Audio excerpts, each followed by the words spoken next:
Kabupaten Biren terkenal dengan sebutan Kota Juang karena Presiden pertama Republik Indonesia, Insinyur Soekarno, pernah memimpin Republik Indonesia di Pendopo Biren selama 1 pekan di tahun 1948.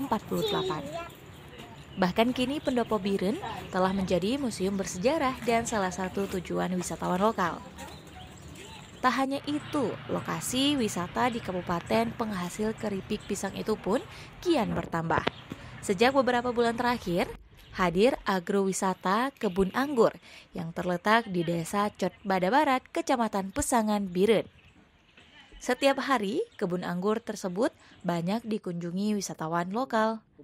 Para pengunjung ada yang datang dari berbagai desa di Kabupaten Biren, ada juga yang datang dari berbagai daerah di Aceh, bahkan juga ada yang datang dari Medan, Sumatera Utara. Lokasinya yang sangat strategis, yaitu berada sekitar 200 meter dari Jalan Nasional Medan Banda Aceh. Dari pusat kota Biren, hanya berjarak sekitar 3 km arah timur atau berjarak sekitar 1 km arah barat Polres Biren. Sedangkan dari pusat kota Biren hanya menempuh waktu 5 menit saja dengan mobil ataupun sepeda motor. Untuk harga tiket masuk ke kebun anggur ini juga sangat murah. Cukup membayar Rp5.000 saja per satu tiket orang dewasa. Khusus anak-anak gratis.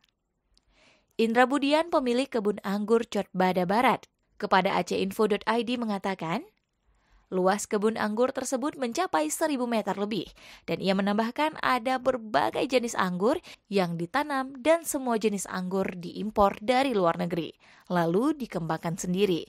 Untuk Anda yang ingin memanen sendiri buah anggur di sini, harganya berkisar Rp100.000 hingga Rp150.000 per kilogram, tergantung jenis buahnya. Tak hanya itu, di sini juga menyediakan bibit anggur dan siap untuk membantu Anda dalam proses penanamannya.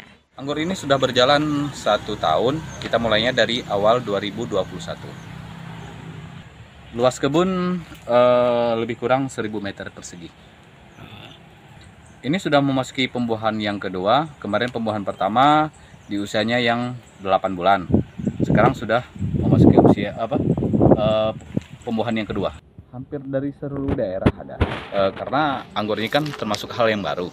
Jadi orang masih penasaran, mungkin sambil lewat, sambil melintas, mereka singgah ke sini. Apalagi kebun kita ini hanya 200 meter dari jalan utama. Tim Aceh Info melaporkan.